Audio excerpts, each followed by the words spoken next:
Okay, get a little comfortable. We're beginning chapter 5. The Main Problem, the Main Solution of Tragedy and Hope 101 by Joseph Plummer. So far, we've covered how the network uses money to control governments, businesses, and trusted institutions. We've touched on how it develops ingenious ways to control other people's financial resources, their savings accounts, their insurance payments, and even their income. We've also gone over its greatest swindle of all, granting itself the legal authority to create money out of thin air. With all these monetary tools at its disposal, the network has secretly and systematically consolidated its power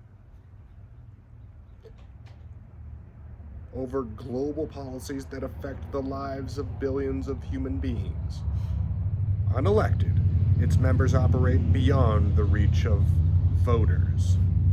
Unaccountable, they violate national, international laws with impunity. Obviously, if we intend to unseat them, we cannot continue playing by the rules of the system they have created. We must be prepared to think and act in unapproved ways. And that begins with striking the root of their power, money. In short, our adversary is using our own purchasing power against us. The money that we place in its institutions, the money we allow it to confiscate, and the money we allow it to create. These revenue streams provide the network trillions of dollars each year to direct as it likes. Until we cut this funding, we are only wasting our time. On the other side of the equation, these trillions of dollars represent the network's Achilles heel. Without access to this money, it cannot continue to purchase the people and resources necessary to defend its dominant position. Their system is completely dependent upon the purchasing power that we provide. Knowing this, the answer to our dilemma seems very simple. Reclaim our purchasing power and destroy their illegitimate system in the process. And truthfully, it really is that simple. But before getting into the obvious ways in which we can take back what is ours, there is one final twist in this story of monetary power. First, we must dig a little deeper into the story of money itself. Few realize that money comes in many different forms. A basic list would include commodity money, receipt money, fractional money, fiat money, and debt money. This isn't as complicated as it sounds. Each form will be explained shortly. Some of these forms of money are far easier to abuse than others, with the last one on the list, debt money, being the worst. Debt money is actually designed to enslave those who use it. No surprise, then, that debt money is what the network has chosen to create and spread to all corners of the globe. Although slavery was abolished, many of the poor were reduced to peonage by contracting debts, binding themselves and their heirs to work for their creditors until the debt was paid. Such debt could never be paid in many cases, because the rate at which it was reduced was left to the creditor and could rarely be questioned by the illiterate debtor. The quote reveals that there is more than one way to reduce human beings to servitude. Quote, Though Quigley is referencing a tactic that was used in mid-19th century India, he perfectly captures the spirit of the financial system we live under today. It is a system that creates debt that can never be paid, is binding on future generations, and is serviced by a global population of illiterate debtors. Today, The term illiterate debtor has nothing to do with an individual's ability to read, write, or perform basic math. A person can possess all these skills and still remain completely illiterate when it comes to understanding the network's debt-based monetary system. Also, the indignities of peonage are no longer reserved exclusively for the poor. A person or a nation can be poor or they can be rich. It makes little difference. Those who create and control the debt money supply can manipulate the system and extract wealth from everyone who uses their currency. Not even those who are debt-free are safe to the extent a person's income, savings, and assets are debt money denominated. Their purchasing power and accumulated wealth are at risk. Since most people dislike being ripped off and exploited, it's reasonable to assume that the only reason the masses tolerate this debt money system is because they do not understand how it works. That being the case, this chapter will attempt, in just a handful of pages, to end the financial illiteracy that the network absolutely depends on. Consider this a super abbreviated crash course on the topic, excerpted mainly from Dishonest Money, Financing the Road to Ruin. What is money? To accurately define what money is, we can't simply hold up a US dollar or a Russian ruble or a Mexican peso and say, this is money. We're better off by defining the overall purpose of money. What does money do?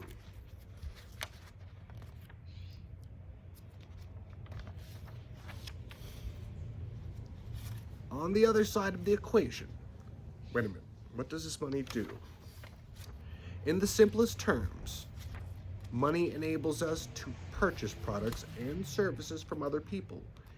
Using this basic description, we might go on to say that money can be anything that is widely accepted as payment for products and services. Having defined money in this way, it will be easier to explain the different forms of money and why some are far more honest than others. But first, let's quickly touch on what existed before money: barter. Barter. Prior to the creation of money, individuals used barter to trade with one another. This simply means that they would purchase what they wanted with products or services rather than paying for it with money. As an example, assume your neighbor grows corn, has 100 extra pounds of it, and you would like some. If you grow tomatoes, it's possible that your neighbor will allow you to buy some of his corn using your tomatoes instead of money. Or maybe he'll allow you to provide a service of some sort in exchange for his corn. Perhaps you're good at building exchange for his corn. Perhaps you're good at building storage sheds, and he needs help building one. If the two of you are able to come to a barter agreement, then each of you will gain value from the exchange. Your neighbor turns his surplus corn into something he'd rather have. You turn your surplus tomatoes or a couple of days' worth into something you'd rather have. However, if your neighbor isn't interested in your tomatoes and if he doesn't need a new storage shed, then both of you lose out. Both of you will have to find another trading partner. Though limited, barter at least provided an opportunity for individuals and society as a whole to enjoy the benefits of trade. Rather than just having really good tomatoes and some really nice storage sheds, you could also have some really good corn, really good wheat, clothes, furniture, or anything else that others had to offer. But again, you could only obtain these things if others wanted what you had to offer in exchange. This was the big limitation of barter, and it was overcome with the creation of commodity money. Commodity money. While trading with each other, people eventually realized that certain commodities were always in high demand.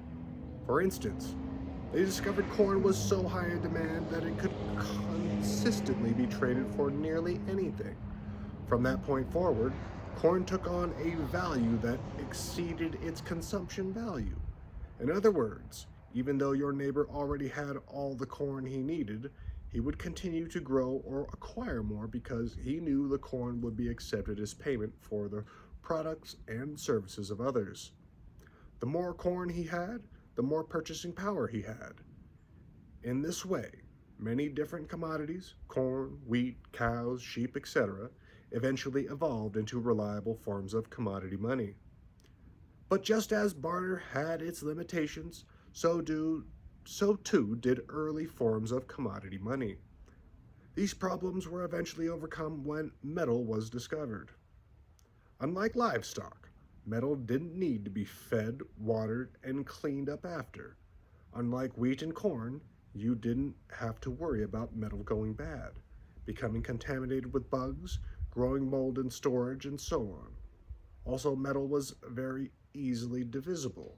Assume a milk cow was equal in value to 100 pounds of iron, and the sale price of an item was 25 pounds of iron. One fourth of a milk cow, the individual buying with iron had a distinct advantage. He could easily produce the exact amount of money needed. For these reasons, metal eventually became the commodity money of choice. And though many different types of metal were used, iron, copper, and tin to name a few, gold and silver coins became standard around the world. Summary of barter and commodity money. Both commodity money and barter share a couple of desirable attributes. The first attribute is transparency. If I want to trade my goat for some of your corn, I'll have to bring my goat and you'll have to bring some corn. The odds of either of us walking away with something else in our pocket, like a cricket, is pretty slim. Otherwise, if I offer to buy something from you with a Gold Eagle US coin, I must hand over a Gold Eagle. There is little chance that you will be duped into accepting a far less valuable Silver Eagle as payment for your item. The second desirable attribute is the intrinsic value of the items traded. There are significant natural barriers that limit the production of commodities, and, as such, their intrinsic value is transferred to anyone who acquires them. The person who acquires corn does not have to grow and harvest the corn himself. The person who earns a gold coin does not have to dig the gold out of the ground, fashion it into a coin, and convince others of its authenticity. Nobody can simply create gold, corn, or a goat with the flick of a pen. For this reason, these items will always possess the intrinsic value of the labor and the other costs that produce them. These two attributes, transparency and intrinsic value, made it reasonably difficult to defraud people in trade because it isn't easy to convince somebody that you've paid them with a goat when in fact you've handed them a cricket. But just as barter led to the invention of commodity money, and commodity money eventually evolved into metal coins made from gold and silver, the inconveniences of gold and silver coins eventually led to the creation of a new form of money, and with it, the ability to easily defraud people. The ability to create money with the flick of a pen was born. Receipt money. Gold and silver coins were a much improved form of commodity money, but they still had some drawbacks. For instance, if you were even moderately wealthy, finding a place to safely store your coins was difficult. Also, if you wanted to make a large purchase or simply wanted to move a significant amount of money from one place to another, the weight of gold and silver coins made it challenging and nearly impossible to conceal. Just $1,600 in a silver coin economy would have weighed approximately 100 pounds. As before, these two problems were eventually solved. This time, the solution came from goldsmiths. Goldsmiths already handled large stockpiles of gold and silver in their trade and had built very strong and well guarded vaults to protect those stockpiles. This made solving the first problem, safe storage of gold and silver coins, a no brainer. Goldsmiths began renting unused space in their vaults to citizens who wanted to keep their coins safe until they were needed. The goldsmith was happy to collect a fee from each depositor, and the depositors were happy to know that their money was in good hands. Interestingly enough, the safe storage solution ended up solving the weight problem of using coins in trade as well.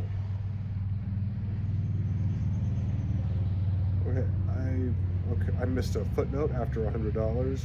The term dollar used to have a very specific meaning. For a dollar to be a dollar, it had to be a coin that contained nearly 1 ounce of fine silver. Okay.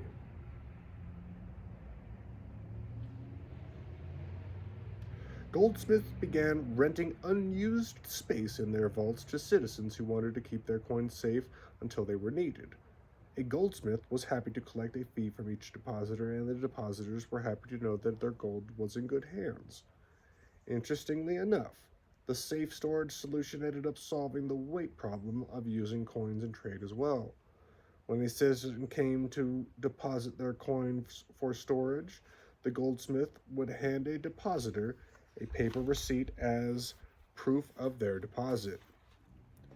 So if a customer deposited $1,000 in gold coins and they were given a receipt or receipts valued at $1,000 worth of gold, these receipts were marked payable on demand, meaning anyone at any time could come in and exchange the receipts for gold, because the receipts were literally as good as gold.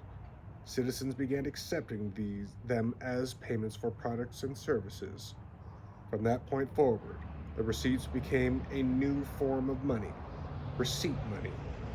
Though the receipts were only made of paper, each one was 100% backed by gold, sometimes silver, and therefore each receipt was a legitimate form of paper money. However, as time passed, it became increasingly rare for individuals to cash in their receipts and withdraw coins from the goldsmith's vault.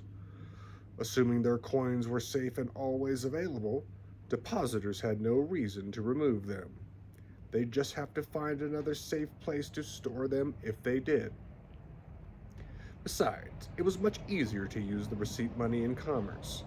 Nearly all citizens preferred to carry a pocketful of goldsmith's receipts to a pocketful of heavy coins. Now put yourself in the goldsmith's shoes. The receipts that you create are trusted by all. They're literally considered as good as gold and are accepted as payment for products and services, just the same as if a person paid with a gold or silver coin. Although you do not possess the power to create gold and silver coins with the flick of a pen, you do possess the power to create receipts that are every bit as valuable in trade. What do you do? Fractional money. It wasn't long before goldsmiths realized they could simply print up additional receipts for their own benefit. This, of course, was an act of pure fraud. Each ounce of depositor's gold held in the goldsmith's vault had a corresponding receipt that was issued to the gold's rightful owner. Issuing additional receipts constituted a theft of purchasing power, and worse, it set into motion the inevitable loss of the depositor's coin. To illustrate, say a man walks into the goldsmith's shop, deposits $1,000 worth of gold, and receives $1,000 worth of receipts in exchange. No problem there. An hour later, another man comes into the goldsmith's shop, but he doesn't want to make a deposit. He wants to borrow $1,000. The goldsmith agrees to the loan and issues the borrower $1,000 worth of new receipts, which are created on the spot. There is now $2,000 worth of receipts, but only $1,000 worth of gold in the vault. Now, imagine that the borrower takes his newly created $1,000 worth of receipts to a local store and spends them, and say the store owner decides he'd rather have the actual gold coins instead of the paper. So he takes the receipts to the goldsmith, cashes them in for coins, and goes on his way. Everyone is happy to this point, but what happens if an hour later the man who made the original $1,000 gold coin deposit shows up to withdraw his coins? Too bad for him. His gold walked out the door an hour earlier when the loan receipts created without a corresponding deposit were cashed in. This is a highly simplified example, but it illustrates the problem that emerged with the creation of paper receipt money. It opened the door to fraud. What began as a legitimate form of paper money, backed 100% by coins held in reserve, eventually turned into fractional money. And as the goldsmith printed more and more receipts, the fraction of coins backing those receipts became less and less. Before long, citizens were unknowingly accepting receipts backed only by half of the receipt's printed value, a quarter of its printed value, a tenth of its printed value. When people finally figured out what was going on, they rushed to exchange their receipts for the coins that rightfully belonged to them. Of course, only the first few in line were able to withdraw their gold and silver. All the rest were left holding worthless paper. Fiat money. In the previous example, people accepted paper receipts in exchange for their products and services for one reason. They thought that they could cash in their receipts for gold and silver coins whenever they wanted. None of them knew that they were essentially selling their gold for inadequately backed pieces of paper. If they had known their receipts were fraudulent, they wouldn't have accepted them. They would have demanded actual coins instead. Clearly, they were ripped off. Again, in an economy that uses only commodity money as opposed to paper money, it is very difficult to rip people off because the actual commodity must be surrendered at the time of purchase. The trade is transparent, but in the aforementioned receipt money economy, only the assumption of transparency exists. Yes, the receipt might actually be legitimate. It might represent an underlying commodity that physically exists and does not belong to anyone else. However, it might also be illegitimate. You might sell an ounce of gold for a more convenient receipt that's marked 1 ounce of gold, only to find out later that your receipt can't be redeemed for anything. If this happens, it's very clear who won and who lost in the exchange. What thief wouldn't want to trade worthless receipts for as many ounces of gold as he could get? Printing paper receipts is very easy. Printing gold is impossible. This reminds us of what money is supposed to be, something that enables us to purchase the products and services of others. The only reason we are willing to work for money is because we believe the money we earn will serve this purpose. Nobody interested in earning money will exchange their time and effort for pieces of paper that they knew to be worthless. Therefore, if somebody wants to use paper money to steal from others, the most obvious way is to mislead them into believing that money has value. However, fiat money provides another way to steal good old-fashioned government force. Encarta defines fiat money as paper money that governments declare to be legal tender, although it is not based on or convertible into coins. Another way to put that would be fiat money is paper money, backed by nothing, and the government forces people to accept it via legal tender laws. It's basically the goldsmith's counterfeit receipts on steroids. Whereas the goldsmith had to conceal the fact that he was fraudulently printing money to enrich and empower himself, fiat money enables a group like the network to openly print money and force it down people's throats. They simply use their law-making ability to legalize the scam. How, whether by fraud or by fiat, the power to print money is the power to steal whatever money can buy. Fiat money is more egregious because, unlike fraud, it is backed by force and can be used to openly confiscate purchasing power on an enormous scale. There is no doubt that the network advanced its position significantly when it moved the United States from a gold and silver-backed money supply to a purely fiat model. But believe it or not, there is actually something worse than fiat paper money. And this brings us to the final form of money we'll be discussing in this crash course. The form of money we use today, debt money. Debt money.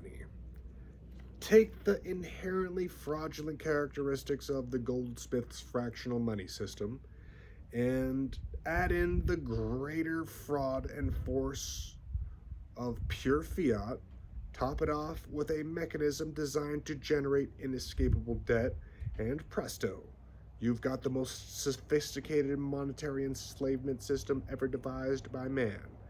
And, wouldn't you know, you also have all the components that make up our current monetary system. Unlike a normal fiat money system where the ruling class simply creates its own worthless paper money, spends it into the economy, and demands that everyone accept it, our ruling class has devised something much more powerful. Rather than spend money into our economy, they loan money into our economy. This enables the network to steal purchasing power from us twice. Once when they create new money, and again as they collect interest on the entire money supply. Worst of all, by creating money and putting it into circulation only when a loan is made, and then destroying that same money, removing it from circulation when the loan is repaid, the network has designed the perfect debt trap. Any meaningful attempt to escape this debt trap by paying down debt will trigger an automatic correction mechanism that guarantees failure. The chain of events is perfectly predictable as the nation repays its banking debts and refuses to take out new loans. The economy's debt-based money supply will shrink. This will cause disruptions in the economy. Initially, the disruptions will be minor, but they will inevitably become intolerable if new money isn't injected via new loans. Imagine the consequences of a 10% reduction in the nation's money supply. Now imagine a 40% reduction, a 60% reduction, or an 80% reduction. Theoretically, if new loans are not issued to reverse the automatic correction mechanism that the network has built into the system, and if all available funds continue to be applied towards extinguishing network-created debt, then the debt-based money supply must eventually fall to zero. Robert Hemphill was the credit manager for the Federal Reserve Bank in Atlanta. In the foreword to a book by Irving Fisher entitled 100% Money, Hemphill said this: "If all the bank loans were paid, no one could have a bank deposit, and there would not be a dollar of coin or currency in circulation." This is a staggering thought.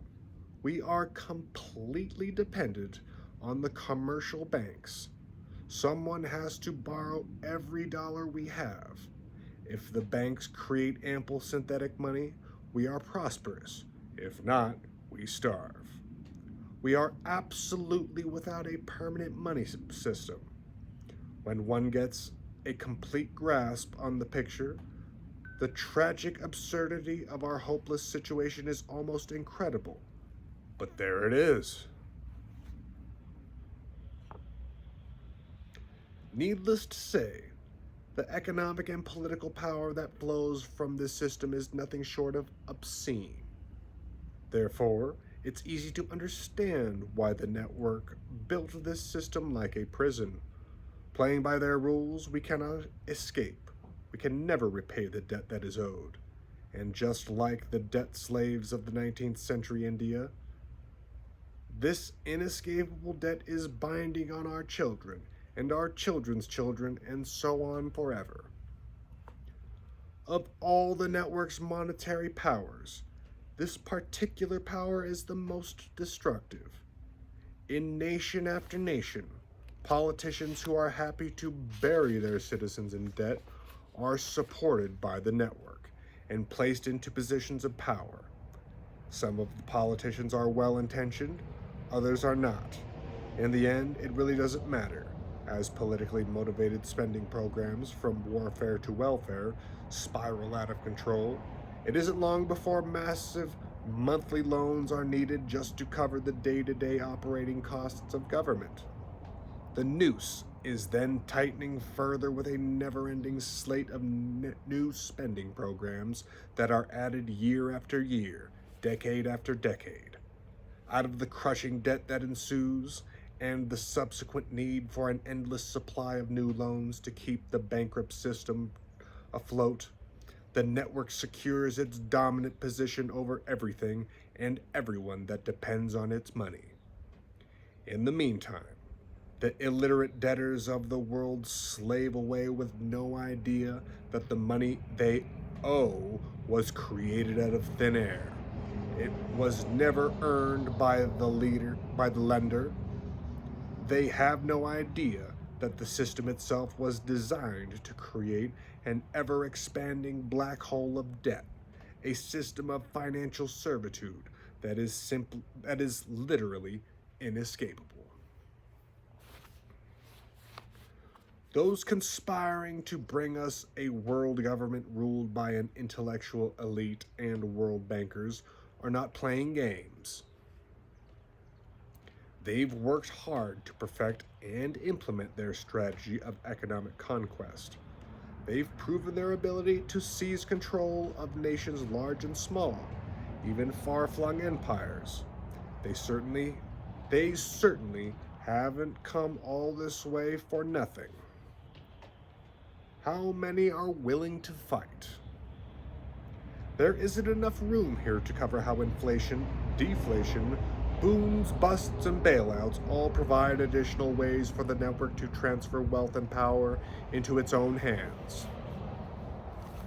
For now, it's enough to reiterate the opening claim of this chapter.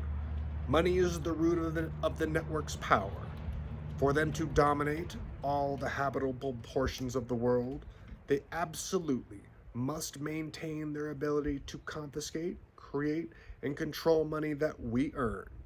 And since they will never surrender these monetary weapons willingly, our only choice is to forcibly disarm them. The whole history of the progress of human liberty shows that all concessions yet made have been born of earnest struggle. This struggle may be a moral one, or it may be a physical one, or it may be both moral and physical. But it must be a struggle. Power concedes nothing without a demand. It never did, and it never will. Find out just what a people will submit to, and you have found out the exact amount of injustice and wrong which will be imposed on them. And these will continue till they are resisted with either words or blows, or with both. The limits of tyrants are prescribed by the endurance of those whom they oppress. Frederick Douglass. The network is literally composed of criminals who hide behind the legitimacy of government to force their will on us all. Their power over our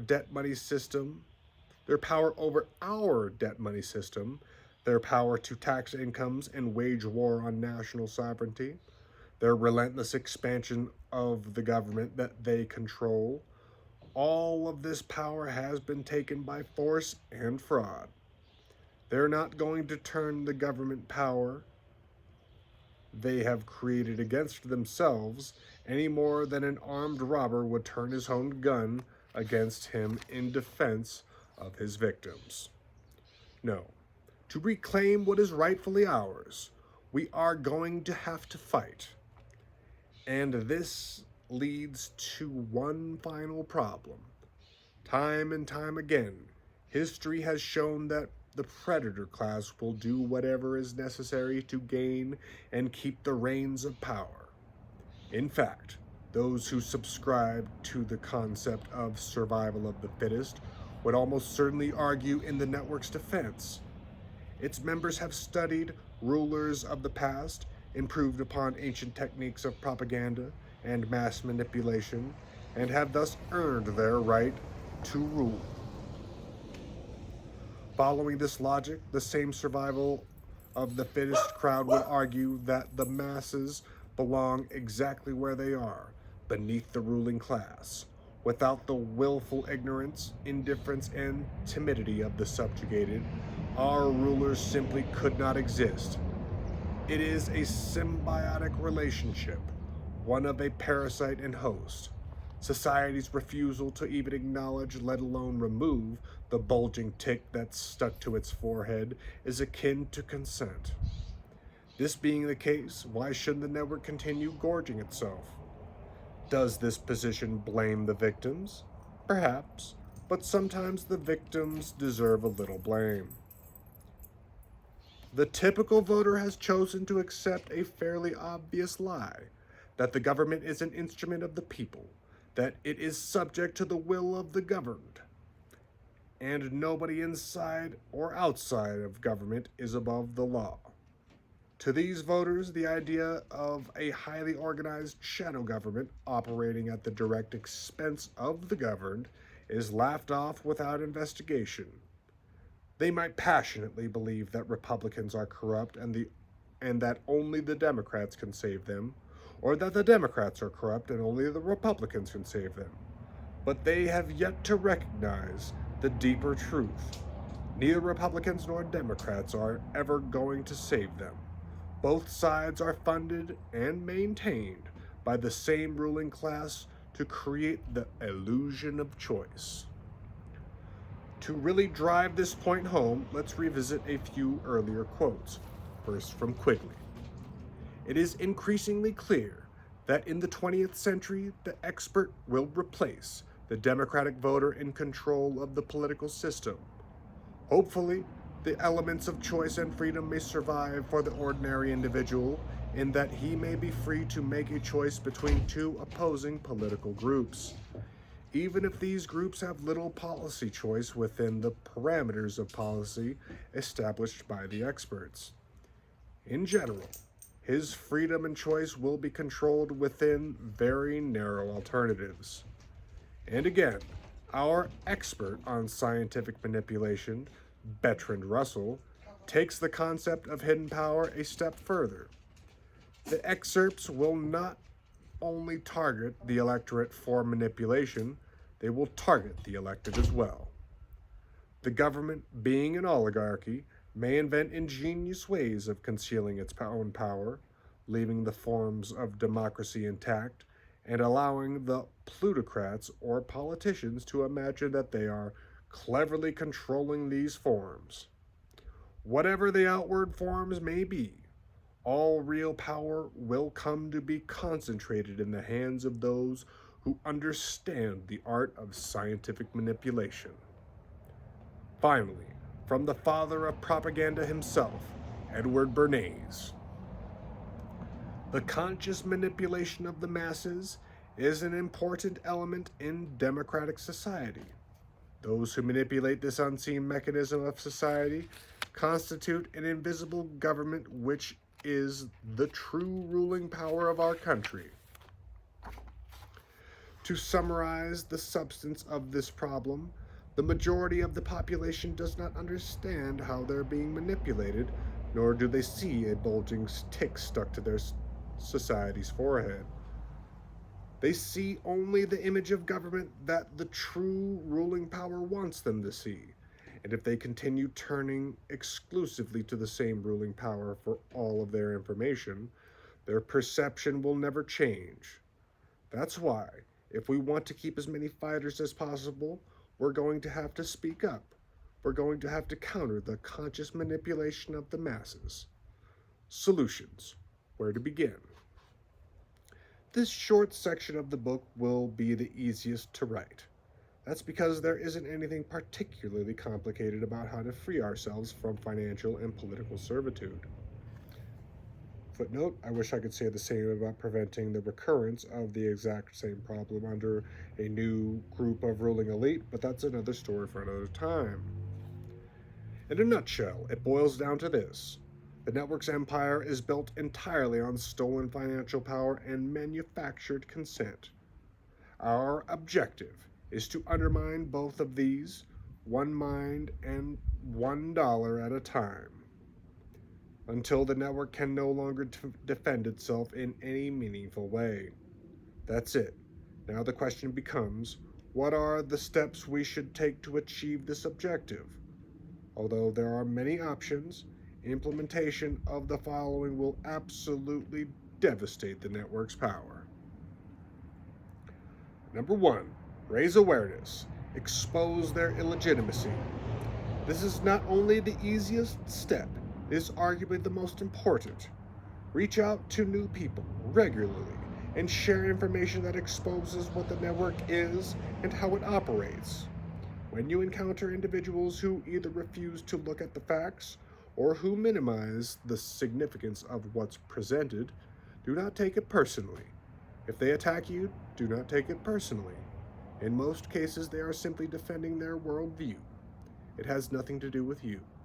Simply move on and know that every single person that is exposed to this information, even those who initially resist, could become an ally down the road.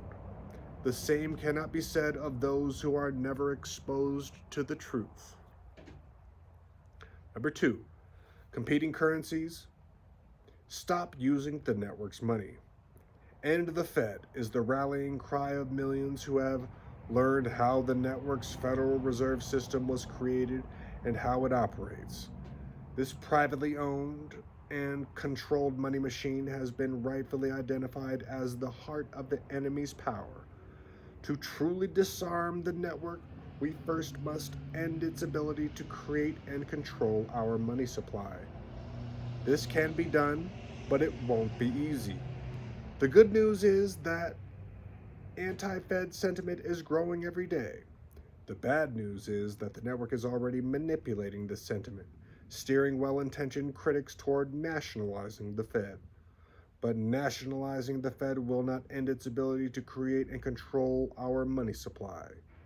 In fact, this is the same tactic the network used with the Central Bank of England when demands to end its private ownership reached a fevered pitch. Through nationalization did end outright private ownership of the bank, it did little to affect the network's control. Footnote, even Quigley noted, upon the nationalization of the Bank of England, that the same powers that dominated the bank prior to nationalization, strangely enough, still have retained some of this, despite the nationalization of the bank by the Labour government in 1946. Tragedy and Hope, page 500. Good Lord. For an idea of how nationalization of the Fed would unfold in the United States, flash back to how the Federal Reserve System was created in the first place. In response to public demands for financial reform covered in Chapter 4, the visible U.S. government will spring into action to protect the people from out-of-control bankers, and it will accomplish the exact opposite in the process. Footnote, for additional arguments against nationalization of the federal system, there is a short article available here, joeplumner.com. We're not doing that. Our best movement against the network's control of our money supply is to begin developing and using competing currencies. Money that literally competes with the network's fraudulent debt money that circulates in the economy. This move accomplishes two important functions. One, it cuts the network out of the equation when we buy and sell from one another. And two, it protects us from a network initiated run on the dollar. Footnote, the network wants to eventually to replace the dollar with a one world currency to force the United States and other nations who depend on the dollar into the new currency. It will likely cause a dollar panic and then put a new currency forward as a temporary/emergency solution to get trade moving again. The great financial and social chaos, the greater the financial and social chaos, the less likely any nation will have the power to resist.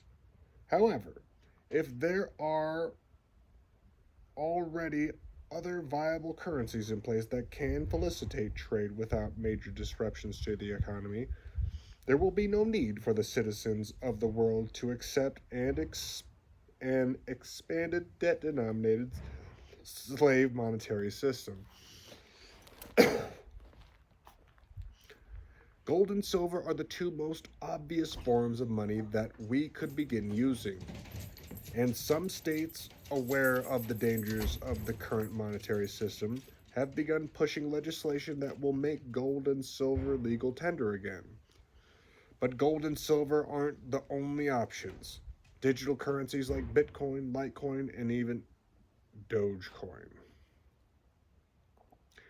are gaining traction among the millions of citizens around the world without any sanction from government whatsoever. In addition to these digital currencies, there is also the option of competing private currencies, community currencies, time-based currencies, and so on. The key point is to remember why the network created central banks in the first place: to control the political system of each country and the economy of the world as a whole.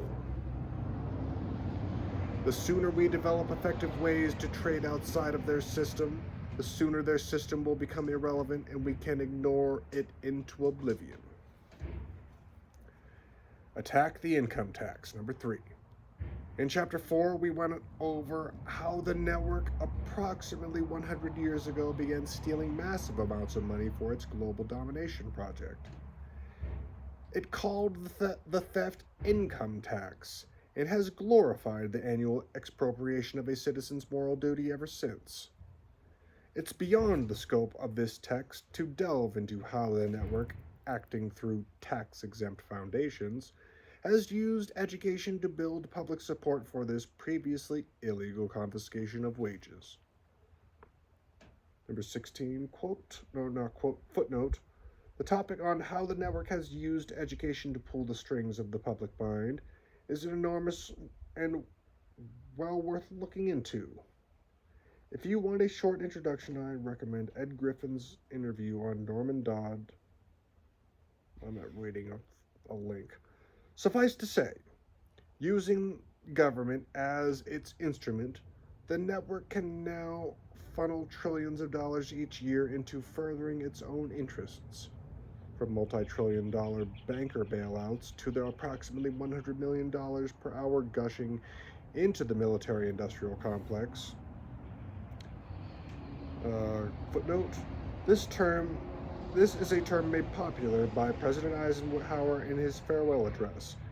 He stated in part, "In the councils of government, we must guard against the acquisition of unwarranted influences by the military-industrial complex.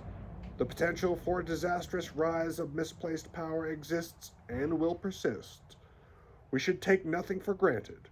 Only an alert and knowledgeable citizenry can compel a proper meshing of the huge industrial and military machinery of defense with our peaceful methods and goals, so that security and liberty may prosper together. The network can legally accomplish things with government taxation and government policy, that it could never accomplish privately.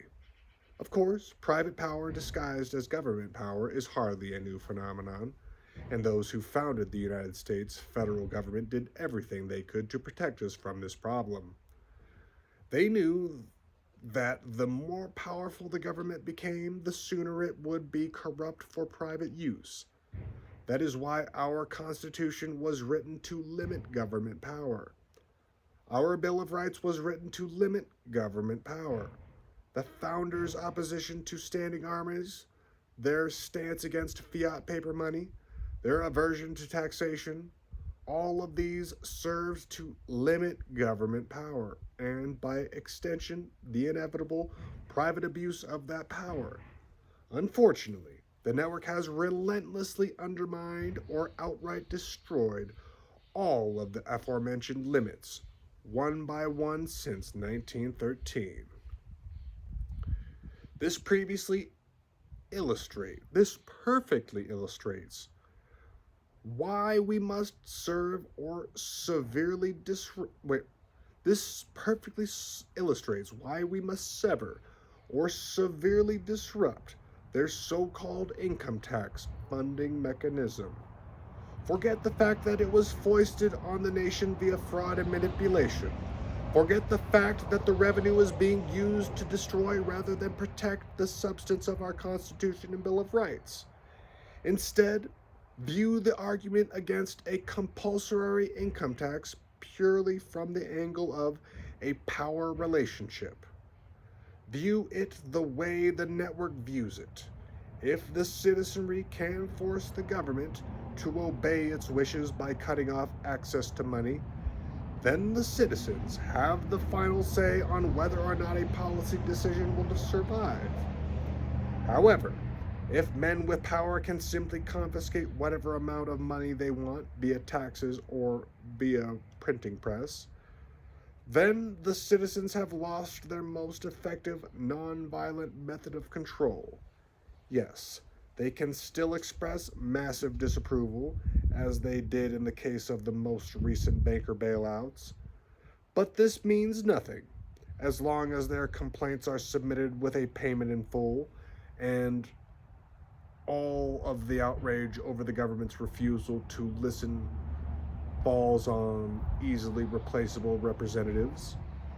The network's power remains undisturbed. Ultimately, each individual must decide how to attack the income tax issue. I myself decided to cut my income drastically, eventually reducing the amount of money I owed to zero. Footnote, by 2003, I was painfully aware of the illegitimate nature of our federal government due to the amount of money I was making at the time, roughly $500,000 per year.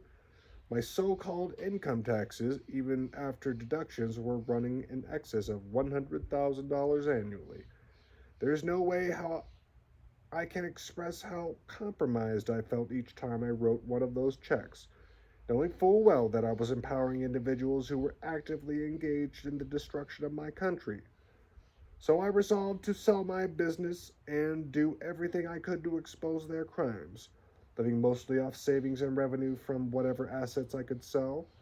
10 years later, I've finally run out of savings and assets, but I don't regret my decision. It feels good to know that at the very least, I saved myself the angst of handing over another $1 million or more in taxes to a gang of liars, thieves, and tyrants. Regretfully, now that I must start earning money again, I will have to face this conflict again.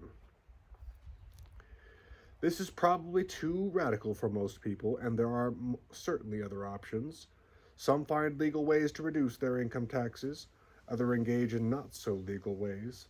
Some continue paying with complaint, which is at least better than paying without complaint, while others flatly refuse to pay at all. Last but not least, competing currencies also provide an option because they enable citizens to conduct trade outside of the network's financial system. Whether it's with gold and silver coins or semi-anonymous digital currencies like Bitcoin, Litecoin, or Dogecoin, the inability of the network to easily track these transactions makes it difficult for its members to calculate what is owed. It's then up to the citizens to decide what duty they have to disclose their private financial affairs to men who are openly trying to enslave them. It goes without saying that the founding fathers would have considered the income tax an unconstitutional abomination. It goes without saying that the network used its illegitimate influence to foist this tax on the American people.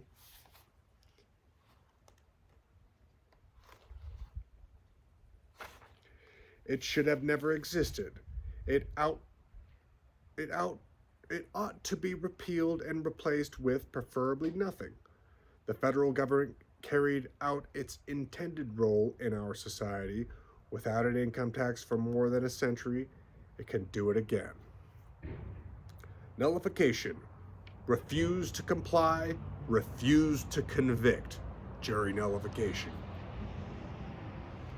Practically forgotten, the extremely powerful weapon of nullification has recently been dusted off and is being put to good use.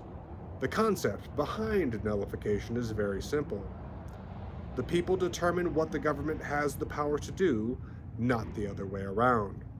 When policymakers in Washington grant themselves legal authority to do things that violate the legal restrictions on their power, the people have the right and the duty to restrain them.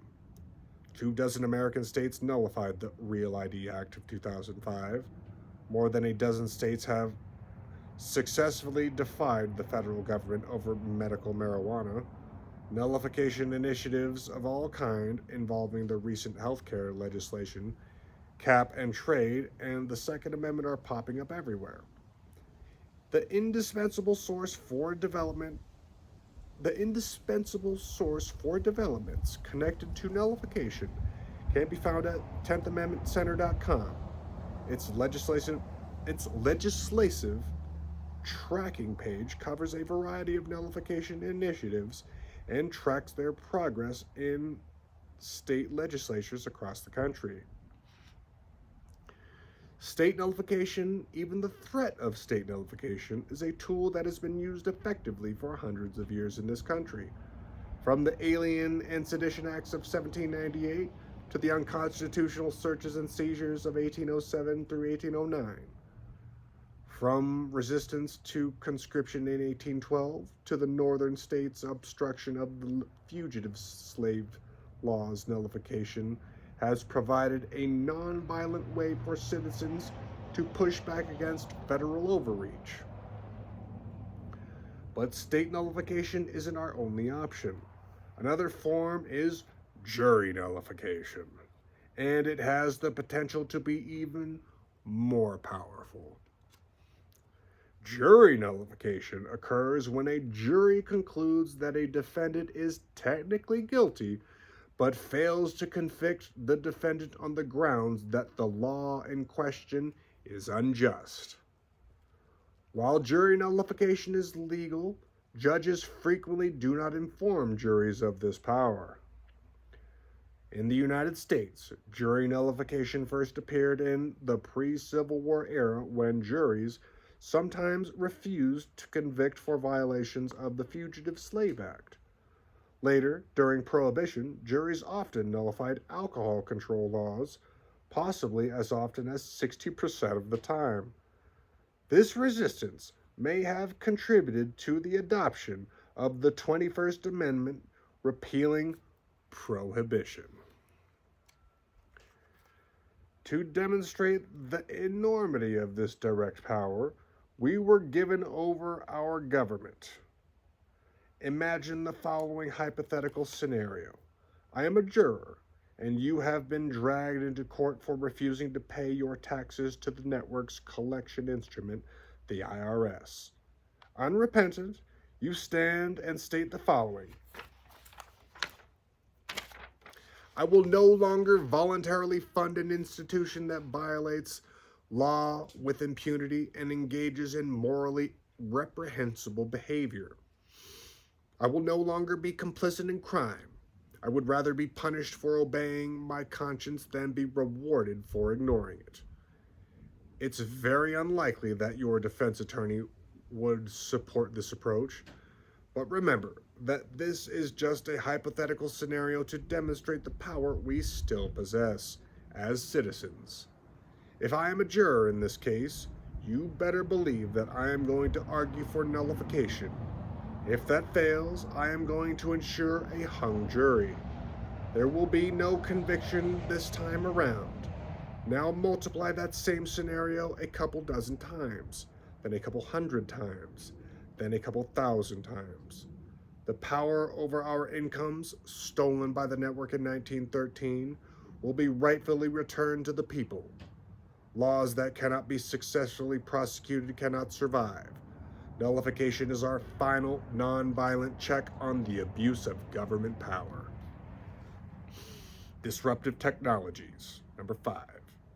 Over the past 100 years, the network has worked very hard to monopolize our money, media, medicine, manufacturing, education, energy, agriculture, and government. But all of this top-down centralized power is currently under attack. It's being destroyed, not by armies, but by innovation. As of now, the most obvious and widespread example of the monopoly destroying power is the internet. Although the network can still use its legacy media empire to spread lies, the internet has dramatically cut the life cycle of those lies. Also, thanks to the internet, the network has lost its ability to stop whistleblowers, hackers, and ordinary citizens from exposing its crimes. Before, it could simply refuse to distribute the evidence against it. Today, we can distribute the evidence against ourselves. We can reach around the world instantly at nearly zero cost. In all of human history, rulers have never faced a threat of this magnitude, and it's only just the beginning. We are now entering an era of technological development that many believe will lead to exponential disruption. All of the aforementioned choke points of control, from energy to education, medicine to manufacturing, agriculture to government, will change dramatically in the next 20 to 30 years. The most beneficial characteristics of these technology-driven changes is that they, like the internet, will decentralize and redistribute power. They will weaken and they will replace the immoral and inadequate centralized systems that our rulers have created. Simply stated, to disrupt the elite, we must continue decentralizing everything they have monopolized. We must build the competing/parallel systems that will eventually render their current systems irrelevant. And here is where the issue of raising awareness really shows its importance. For every 1 million people that wake up, there will be a very small number of people who fully apply their talents in their areas of expertise toward creating solutions. As more join the fight, more solutions will emerge. Equally important are the millions who are awake, but aren't actively developing solutions. Why? Because they will provide the vital base of early adopters. They will be the ones who support the emerging alternatives. By the time 10 to 15% of the adult population begins to support and apply the tactics outlined in this chapter, the network's continued illegitimate control will become unmanageable. But this army of informed and engaged citizens isn't going to magically appear. We have to make it happen, and we're going to make it happen. Those who currently hold power will attack our efforts with every lie and dirty trick in the book, but that doesn't matter. If we intend to take back what false and designing men have stolen, we must be prepared to demand it. This is a reference to a famous quote by Samuel Adams. It reads in part, The liberties of our country, the freedom of our civil constitution are worth defending at all hazards, and it is our duty to defend them against all attacks. It will bring an everlasting mark of infamy on the present generation, enlightened as it is, if we should suffer them to be wrested from us by violence without a struggle, or be cheated out of them by the artifices of false and designing men. Of the latter we are in most danger at present. Moving on. We have stolen... Okay, I gotta read this whole sentence over. Fuck. And we're making it happen. Those who currently hold the power will attack our efforts with every lie and dirty trick in the book. But that doesn't matter. If we intend to take back what false and designing men have stolen, we must be prepared to demand it. If we hope to achieve our ends via non-violent means, the time to act is now. And if a violent confrontation proves unavoidable, we can rest assured that the non-violent work we have done will provide the foundation for our success. To clarify the importance of resistance, I will cover the incredible lawlessness and immorality of those we're up against in the final chapters. Rather than focus on how they might abuse their power, I'll focus on how they already have. Next chapter, rulers representing themselves. Next time.